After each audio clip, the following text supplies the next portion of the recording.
नमस्कार दोस्तों, आज हम बात करेंगे खान सर के बारे में। पटना के खान जीएस रिसर्च सेंटर की क्लास खत्म होने का वक्त था। सेंटर से बाहर निकल रही छात्र की भीड़ कोचिंग की दुनिया में खान सर की लोकप्रियता की गवाही दे रही थी। उनके पास हर रोज़ करीब 5000 बच्चे जीएस यानी सामान्य अध्ययन की पढ़ाई के लिए आते हैं और साल भर में करीब 40,000 नए बच्चे अलग अलग कंपटीशन की तैयारी के लिए यहाँ पहुँचते हैं। इतना ही नहीं, उनकी ऐप के जरिए करीब 50 लाख बच्चे हर साल कोचिंग करते हैं। लेकिन खान सर की लोकप्रियता यहीं तक सीमित नहीं है। वे छात्रों ही नहीं बल्कि आम लोगों के बीच में एक चर्चित नाम है। उनके यूट्यूब चैनल के 2 करोड़ से ज़्यादा सब्सक्राइबर्स हैं। उनके कुछ वीडियो तो 5 करोड़ या उससे भी ज़्यादा लोग देख चुके हैं। ये लोकप्रियता खान सर की कोचिंग के क्षेत्र का बड़ा नाम बनाती है, लेकिन इसी वजह से उनके साथ अक्सर कई तरह के विवाद भी जुड़े रहते हैं। खान सर को आखिर ये लोकप्रियता कैसे मिली और उनके नाम के साथ क्या विवाद है, इस पर चर्चा करने से पहले आइए जानते हैं कि पटना की कोचिंग के बारे में, जो पटना कोचिंग बाजार है उसके बारे में। होता क्या, बेसिकली एक बड़े तबके के लिए बिहार में पढ़ाई का मुख्य मकसद सरकारी नौकरी पाना होता है। इसी नौकरी की चाहत में हर साल लाखों बच्चे प्रतियोगिता परीक्षा की तैयारी करने के लिए पटना पहुँचते हैं। इसी चाहत के कारण शहर में कोचिंग संस्थान के खूब कमाई होती है। पटना के एएन सिन्हा इंस्टीट्यूट में अर्थशास्त्र के प्रोफेसर विद्यार्थी विकास बताते हैं कि शहर में छोटे से लेकर नामी कोचिंग संस्थानों में लाखों छात्र सरकारी नौकरी पाने की इच्छा से दाखिला लेते हैं।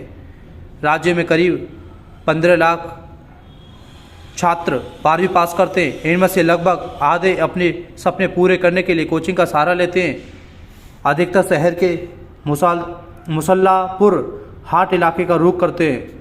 मकसद होता है कि सिविल सेवा, रेलवे, सेना, बैंकिंग, एसएससी जैसी कंपटीशन की तैयारी। कौन है खान सर, यहाँ पूरे जानेंगे उनके बारे में।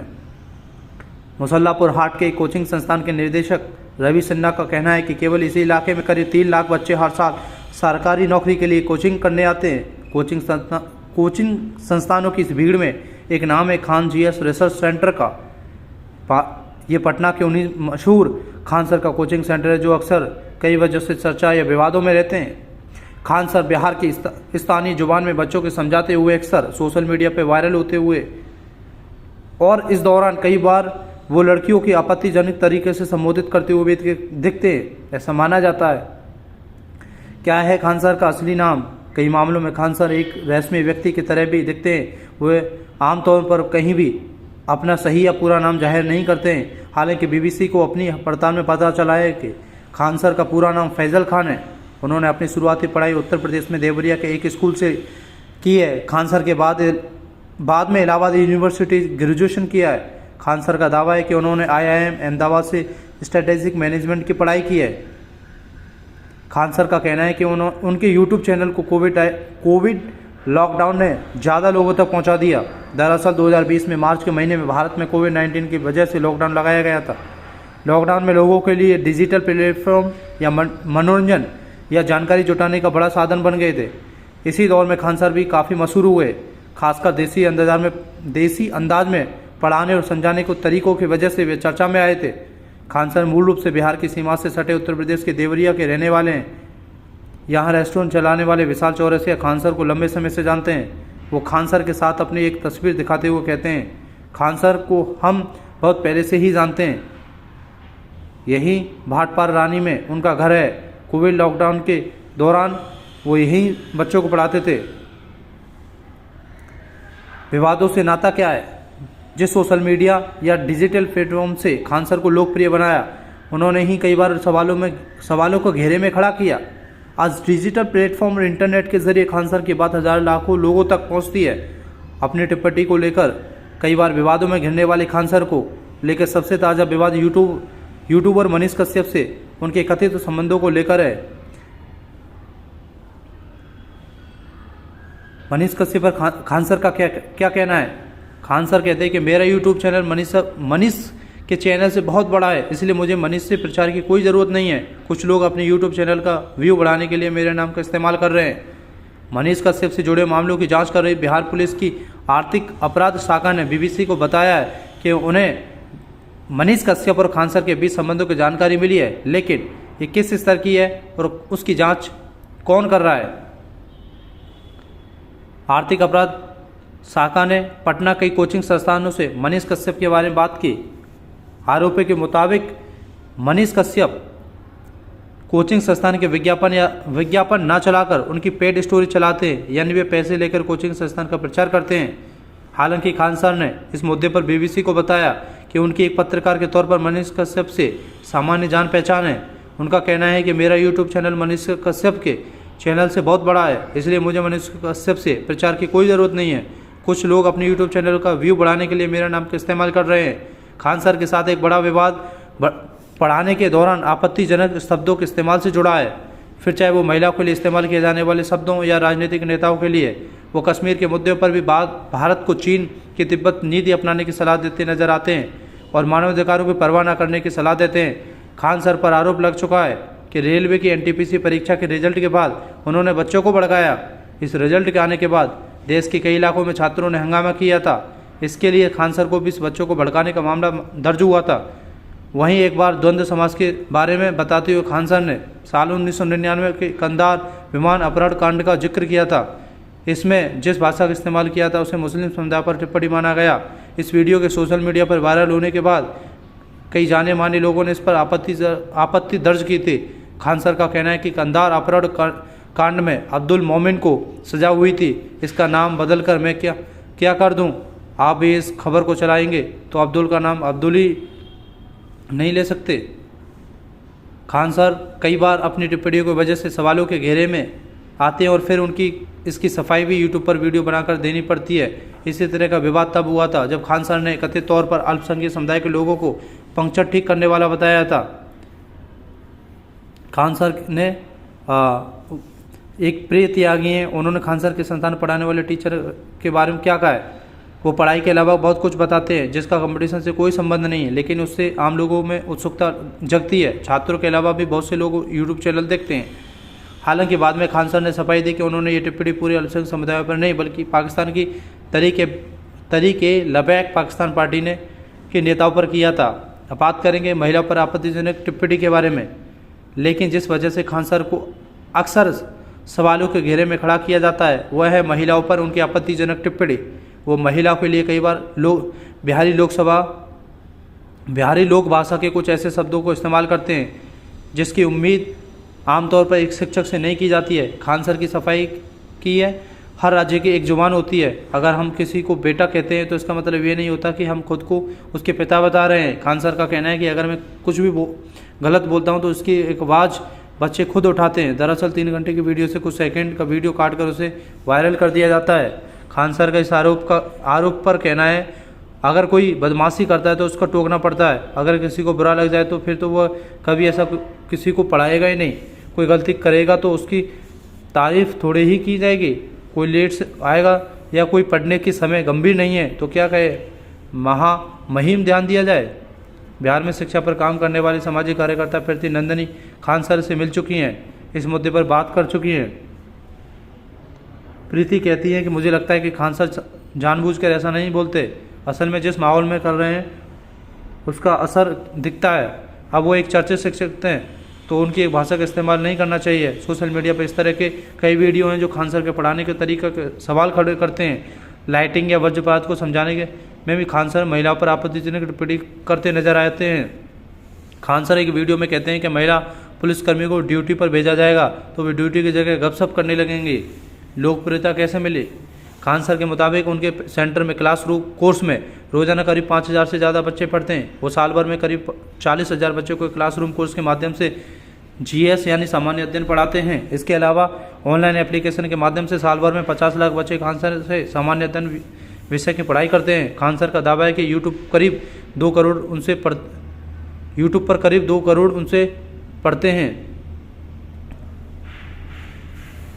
अब खान सर का क्या कहना है? कोई गलती करेगा तो उसकी तारीफ थोड़ी ही की जाएगी, कोई लेट से आएगा तो पढ़ने की समय गंभीर नहीं तो क्या कहेंगे, मुहिम ध्यान दिया जाए। इसके अलावा उनका यह भी दावा है कि Khan GS research centre YouTube channel दुनिया का सबसे बड़ा एजुकेशन चैनल है। खान सर का कहना है कि कोविड ने उनके यूट्यूब चैनल को ज़्यादा लोकप्रिय बना दिया। वो कहते हैं कि कोविड से पहले टेक्नोलॉजी के बारे में ज़्यादा नहीं जानते थे, लेकिन बच्चों को पढ़ाना तो सब सीखना पड़ा। कोचिंग का ये बाज़ार इतना बड़ा है कि दिल्ली के पास गाज़ियाबाद में रह रहे प्रिंस त्यागी हर महीने कम से कम 2 बार पटना के कोचिंग सेंटर में पढ़ाने आते हैं। इसके अलावा पढ़ाने का दिलचस्प तरीका, प्रिंस दिल्ली के कोचिंग संस्थानों में पढ़ाते हैं। उनका कहना है कि दिल्ली के मुखर्जी नगर में साल 2014 में कुछ कोचिंग संस्थानों अपनी मार्केटिंग के लिए यूट्यूब का इस्तेमाल शुरू किया था। उस वक्त इससे पैसे कमाने की समझ किसी को भी नहीं थी। कोचिंग संस्थानों साल 2016 में पैसे कमाने के मकसद से यूट्यूब पर वीडियो डालना शुरू किया। प्रिंस त्यागी कहते हैं कि खान सर पढ़ाते अच्छा है, लेकिन वो पढ़ाई के अलावा एक ऐसा बहुत कुछ बताते हैं जिससे कंपटीशन में कोई संबंध नहीं है, लेकिन वो आम लोगों की उत्सुकता जगाता है। इसलिए छात्रों के अलावा बहुत से लोग उनके यूट्यूब चैनल देखते हैं, जैसे ट्रेन के डिब्बों को नंबर के बारे में बताना या ट्रेन के इंजन के बारे में बताना, फिर कोविड का टेस्ट कैसे होता है। इसकी किसी कंपटीशन में कोई संबंध नहीं है। खान सर भारतीय स्थापत्य कला की नगर शैली या द्रविड़ शैली के बारे में बताते हैं। वो पुराने मंदिरों की जगह अयोध्या में बन रहे राम मंदिर की तस्वीर का इस्तेमाल करते हैं। ये तस्वीर बड़ी संख्या में छात्रों के अलावा लोगों को भी अपनी ओर खींचती है।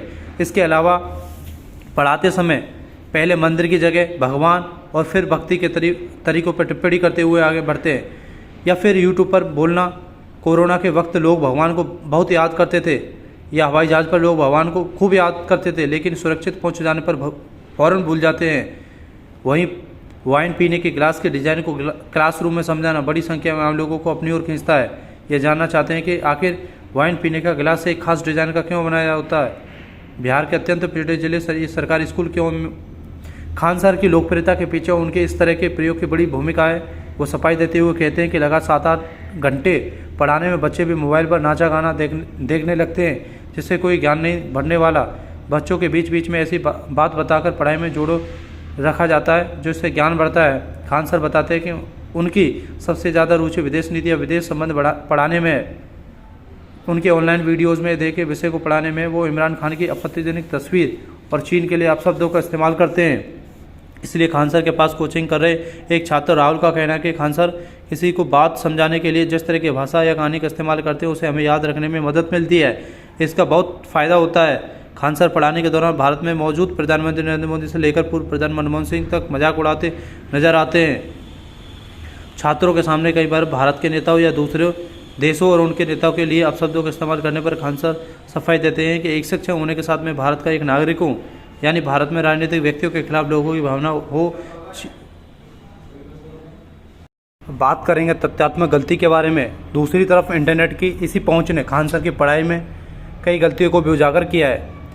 इसमें सबसे ज़्यादा बहस उनके मक्का और मदीना के बारे में गलतियों को लेकर होती है। दरअसल एक वीडियो में खान सर अपनी क्लास में बच्चों को पढ़ाते हैं, बैतुल्लाह को मक्का कह रहे हैं और मस्जिद नबवी को मदीना कह रहे हैं। इस वीडियो में खान सर ने कई गलतियाँ की हैं और इस पर इस्लामिक जानकारों ने उनके तथ्यों पर सवाल उठाए हैं।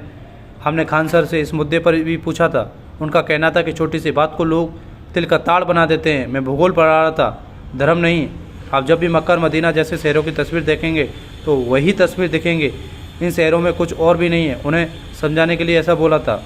खान सर पर आगे अगर अपने पढ़ाने के तरीके से पटना के कोचिंग बाज़ार का बड़ा नाम बन गए हैं तो उनकी गलतियों को पकड़ने वाली भी अक्सर वीडियो बनाकर सोशल मीडिया पर अपलोड करते रहते हैं। जैसे भारतीय रेल में मालगाड़ी को खींचने वाले इंजन वैग 12 के बारे में खान सर एक वीडियो में दावा करते हैं ये दुनिया का सबसे ताकतवर रेल इंजन है।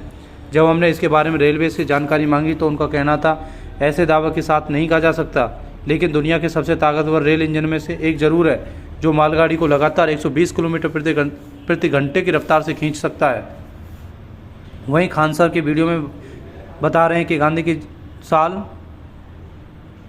1883 में वकालत पढ़ाई करने लंदन गए थे, जबकि असली में गांधी जी की साल 1888 में लंदन गए थे। एक वीडियो में खान सर इजराइल के ऑपरेशन थंडर बोल्ट की तारीख की 27 जून 1967 बता रहे हैं, जबकि असल में ये ऑपरेशन 27 जून 1976 को अंजाम दिया गया था। खान सर भी मानते हैं कि कभी कभी ऐसी गलतियां हो जाती हैं। उनका कहना है कि लगातार कई घंटों तक पढ़ाते रहने से थकान के बाद ऐसा होता है। हालांकि सुधार लिया जाता है, लेकिन सोशल मीडिया पर सुधार के बाद ये चीज़ें वायरल नहीं होती हैं। उनका दावा है कि अगर वो गलत पढ़ाते तो हर साल बिना किसी प्रचार उनके पास इतने बच्चे कोचिंग के लिए नहीं आते। ये सब मानवीय चूक है जो किसी से भी हो सकती हैं। प्रिंस त्यागी कहते हैं कि ऑनलाइन क्लास ज़्यादा मुश्किल होते हैं। यहाँ आप 2 मिनट भी आराम नहीं कर सकते क्योंकि इस दौरान आपकी स्क्रीन ब्लैंक नहीं रह सकती है। आपको लगातार बोलना और लिखना होता है। इसी में कुछ गलतियाँ हो जाती हैं ऑफलाइन क्लास में ऐसी गलती सुधार ली जाती है, लेकिन ऑनलाइन में ये रिकॉर्ड पर रह जाती है। कोचिंग की हकीकत के बारे में बात करें तो खान सर अपने एक वीडियो में बर्नौली के थियरम को तो अच्छे से समझाते हुए नज़र आते हैं। मसलन आंधी आने पर छप्पर के उड़ जाने की क्या वजह होती है, प्लेटफॉर्म पर खड़े व्यक्ति के चलते ट्रेन से दूर खड़े रहने को क्या कहा जाता है। लेकिन इसी वीडियो में वो गतिज और स्थितिक ऊर्जा को समझाने में एक लड़की का उपयोग उदाहरण देते हुए कहते हैं जो कुतुब मीनार का आत्महत्या करने के लिए चढ़ी है। या फिर पढ़ाते समय खान सर को यह भी कहते हैं कि घर के अंदर पति पत्नी की झगड़ाई में तूफान आता है। खान सर एक और दावा करते हुए ऊर्जा संरक्षण के सिद्धांत के सवाल सही जवाब कंपटीशन परीक्षा में हमेशा ऑप्शन बी होता है। इसी तरह के दावे बच्चे परीक्षा में गलत भी साबित कर सकते हैं। प्रोफेसर विद्यार्थी विकास कहते हैं कि आज शिक्षा की भूमिका समाज के निर्माण में नहीं हो रही है, न ही उसे समाज विकसित करने की। आज सब कुछ वर्चुअल है, जिसमें बेसिर की पैर की बातें होती है। ये एक तरह की अंधेर गर्दी है जिसका वास्तविक धरातल से कोई मतलब नहीं है। पटना की कोचिंग में पढ़ाने वाले छात्र जिस सरकारी नौकरी के सपने के साथ यहाँ आते हैं, उनमें कितनों का पैसा सपना पूरा होता है। खान सर इस मुद्दे पर कोई सीधा जवाब नहीं देते। कोचिंग में पढ़ाने वाले प्रिंस त्यागी कहते हैं खान सर हो या कोई भी, किसी को भी कोचिंग से अधिकतम 5 से 7% बच्चे ही नौकरी पाने में सफल होते हैं। इसके पीछे बड़ी वजह यह है कि आजकल सरकारी नौकरी में वैकेंसी कम आती हैं।